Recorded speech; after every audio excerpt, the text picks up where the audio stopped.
There were two more fixtures due to be played today, but heavy rainfall in the south of England this morning led to the postponement of both Gloucester's home tie with Leyton Orient and Braintree's match against Tranmere Rovers, amid the puddles, disappointment and a little frustration. We've played on worse, there's no doubt. We're here, we want to play the game, you know, that's a disappointing thing for us. But unfortunately, it's not going to happen. Yeah, Ronnie said he's played on pitches that are worse than that in his career. I presume you had too? A lot worse. Absolutely worse. I played at West Ham where you couldn't see 10 yards in front of you in the snow. You know, nowadays, you know, it's a bit of water on the pitch and they want to call it off. It's a blow, especially, I suppose, for Braintree as well, isn't it? The club that wanted this tie to go ahead. A lot of spotlight around it. Yeah, I mean, well, that's why you guys are here. You're looking for an upset. It's one of them, isn't it? And not only that, financially. I mean, it's a fantastic lifeline for both clubs, to be fair. And unfortunately, you know, it's not going to happen today. We've been looking forward to it, and I think all the fans have come down and all that. So, yeah, I think everyone wanted to see the boys on TV. Listen, we're gutted, but what can you do? You can't change the weather or the referee's decision. Getting any easier for League One's bottom club Hartlepool United, though. Phil Brown, one of the favourites to take the vacant manager's job, was in the crowd as Pools lost to Tranmere. They had a couple of chances to take the lead after the break and managed to keep the League One leaders at bay until the 79th minute when Andy Robinson converted a penalty. Cole Stockton sealed the result in the dying moments, leaving Hartlepool without a win in 15 games.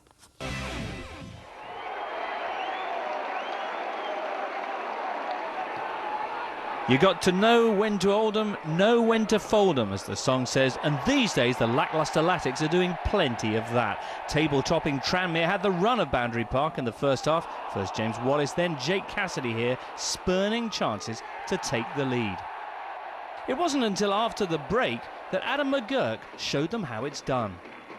A long free kick upfield, a cross from Jake Jervis, and a fine volley from McGurk. The Northern Irishman's first goal of the season, to the delight of the visiting fans, some of whom appeared to have travelled a considerable distance. Oldham's best spell came in stoppages, but dogged defending from Rovers and a fine save then from keeper Wayne Fon Williams was enough to seal Tranmere's 11th win of an increasingly impressive season. I thought first half we had one or two really good chances, didn't take them. Started bright in the second half, got the goal, but then really went too deep for me, you know, too many long balls coming out of our box. To be fair to the back four, they dealt with them really well, and the keeper's not really had a save to make. For a majority of the game, defensively we were really sound, and we more than matched them and possibly shaded it, you know, and it's when we've generally been defending set pieces really well, to switch off on the first ball and then not react to the second ball is really disappointing, because it's a game that we should have got something out of. Bakayoko. It's a very good delivery. Oh, so fabulous save, chased in by Thompson. Goal given. Well, you've got to feel for Danny Naismith, who pulled off a quite wondrous point-blank save in the first instance from Cole Stockton, but was then left utterly helpless when Joe Thompson followed it in and established a lead midway through the first half for the League One leaders. Well, Thompson's done well. I mean, I thought Andy Robinson did well to begin with, to retrieve it and find the left back, Bakayoko, and they just get caught out to leave Stockton to get the shot away. Great save from the goalkeeper. I think probably delighted that it actually came at him from Stockton, because he doesn't half catch this well on the turn. That's a great effort, but the keeper can't recover in time, and I think Thompson does extremely well to read it and show enough desire to get there before anyone else and bundle it over the line. And Tranmere, who I thought were just beginning to get a little bit of a grip on things, have got a precious lead. That's a great attempt. Goalkeeper does his bit and just can't react in time. Braintree by Matt Payne. Bakayoko. Robinson.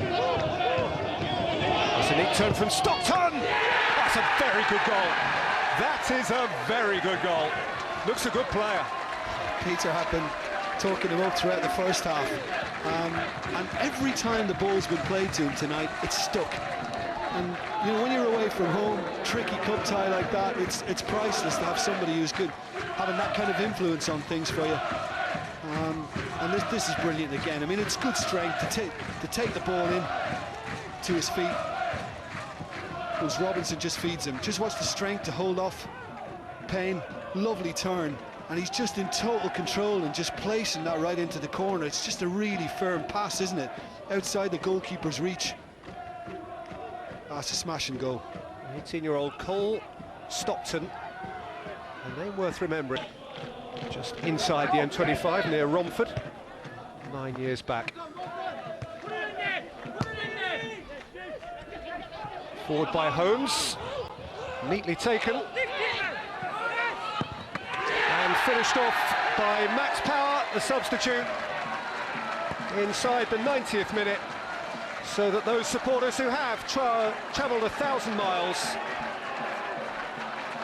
have good reason to say they made the right choice. Special moment for Max Power, 19-year-old, his first senior goal. And it's my man again, Cole Stockton, who shakes off Bailey Dennis. Good strength, the centre-back falls, head up, that's the important thing. Where's the runner?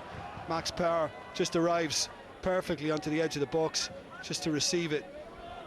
And what, from about 12, 13 yards, he's just able to find the far corner. But again, Stockton does extremely well to set it all up. Maybe a little tough on the home side, but Tranmere have been worth it.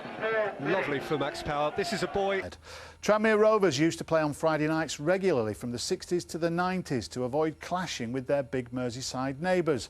Well, tonight they're back under the floodlights. It'll be just like the old days at Prenton Park, with tickets going for a £5 and a big crowd as top-of-the-table Rovers take on MK Dons in League One. Richard Askham reports. There have been lots of great moments here at Prenton Park over the years, and particularly in the past, they often happened on a Friday night. Tuesday's grey and Wednesday too. Thursday, I don't care about you. It's Friday, I'm in love. The atmosphere is just unbelievable. Even when we only had 4,000 or 5,000 in here, you know, the night games here are really good. Perhaps the old ground's most famous Friday night was this, 1987, and a victory against Exeter City that kept Tranmere in the Football League. And in a smaller way, the boss is hoping the Friday switch works again. I'd be disappointed if we don't get over 8,000 in here. You know, with a bit of luck, maybe 10,000, and then it'll be rocking the place here, because it's going to be a hell of a game.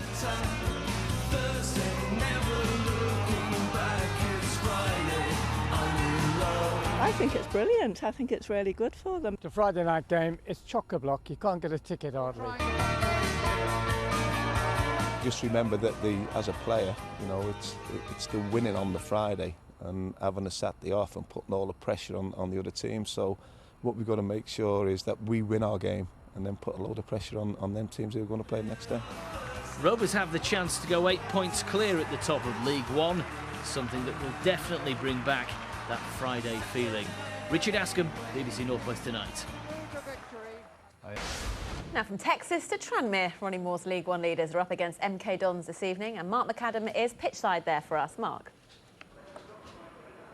Yeah, thanks very much indeed. Welcome to Prenton Park for tonight's live Sky Sports action in N-Power League One. Tranmere Rovers taking on Milton Keynes Don. Tranmere currently 5 points clear at the top of League One, enjoying their best start to a season for 77 years. Their opponents, MK Dons, again doing really well. They've won 3 of their last 3 matches, just sitting outside the playoffs at the moment. And of course, one man who's going to be casting his eye over tonight's events is Gary Birtles. He's going to be in the commentary box. Gary, just tell us, first of all, Tranmere, top of the table. Why have they been so successful this season? Well, one man, Ronnie Moore, I think. The knowledge he's gained at this level, the experience at this level, the knowledge of players at this level, and preparation. You have to have that right pre-season, and that looks to have gone really well. He's got them prepared well. They've gone on a run, and when you get on a run like that, you don't believe you can be beaten. The one blip they've had so far when they lost to Doncaster and Bournemouth and the draw against Preston, people thought, well, we knew it had burst sometime, that bubble, but that's when Ronnie Moore comes into his own.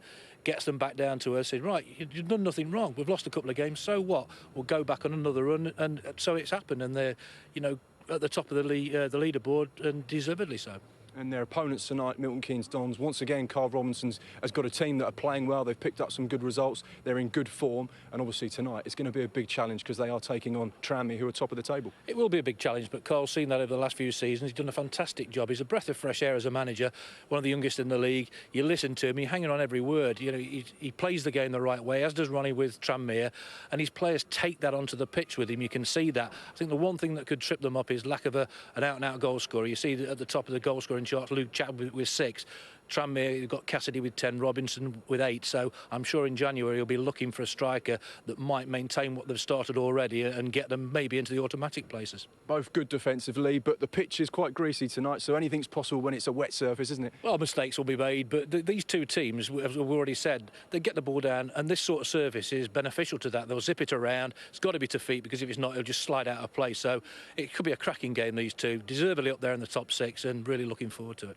There we go. Gary Birtle says it's going to be a cracking game. Make sure you join us on Sky Sports 1 HD from 7:30.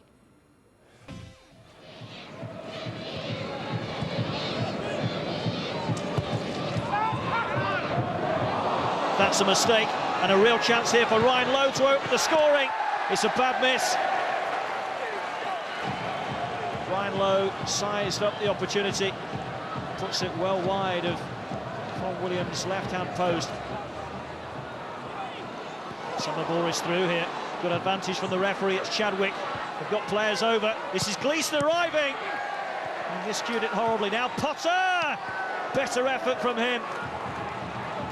Well, Gleeson miscued awfully. But Potter close again to giving MK Dons the lead. MK Dons have their 4th corner of the game, which Bodic will take. Flicked on at the near post by Lewington off the line. Back in for Kay. At the moment, Tranmere struggling to get their lines cleared. Lewington's header, that was going in. Vital clearance. Bodic, who's been lively in the second. Decent ball in. And the chance for Gleeson! And MK Dons have got the winning goal, surely. Good work again from Bodic. As he struck it goalwards, Chadwick dived in there on Von Williams. And the loose ball bounced invitingly for Stephen Gleeson to poke it home. MK Dons finally have something to show for it. It's another win away from home against a team who are top of the league and a very good Tranmere side as well. I'm pleased with that. I thought the whole 90 minutes was very structured. I thought at first I thought we were exceptional. Second half of the fight, obviously the weather conditions, the pitch getting slippier, and we had a different type of game plan, and I thought the boys stick to it really well. Now, Tranmere are still at the top of League One despite a 0-0 draw with Walsall. And it was nearly a defeat for the league leaders. Will Grigg nearly capitalised on a mistake by Owen Von Williams, but it ended goalless. Rovers stay 2 points clear.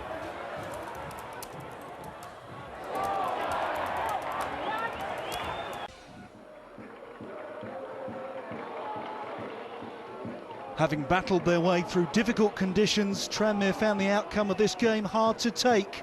We footballed them to death, was how Ronnie Moore put it. Certainly Jake Cassidy's goal looked like being enough for a first win in 3. Stevenage didn't threaten until late in the game. Ben Gibson's mistake let in Robin Shroot, but Rovers got lucky. The question is, did Stevenage get lucky? Moore maintains that Greg Tansey's injury time equaliser was a fluke. It seems a little harsh on the midfielder. His 3rd goal in 4 games earned a point and incurred the wrath of Tranmere's manager. We were fantastic today. You know, that's as well as we played for a while. You know, we've not given them anything, to be fair. They've had a little break 5 minutes ago when they hit the post. I thought it was going to be our day then. And the lad, he's not meant that. I mean, if he's meant that, he's not telling the truth. I mean, it could have gone anywhere. And unfortunately for us, it's gone over our keeper's head and into the top corner. Well, knowing Greg, I mean, Ronnie doesn't know him that well. He looked like he was stumbling a little bit, but he practices an awful lot, and it was a free kick type shot. He whips around it and over it, and he gets good pace and dip on the ball.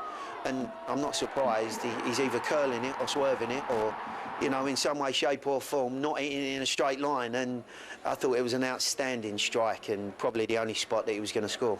You weren't very happy on Tuesday night when some of the fans booed off your players after the 0-0 draw at home to Walsall. Did that provide extra motivation for them today? I think it did, because, you know, we're top of the league, you know, and the budget we're on, and we get booed off at home. You think, hold on a minute, take a reality check here. You know, and we've come here today and we've shown everybody what a good side we are, and really we deserve to win a game. There's no doubt about that, but football can be unkind here, and they got lucky.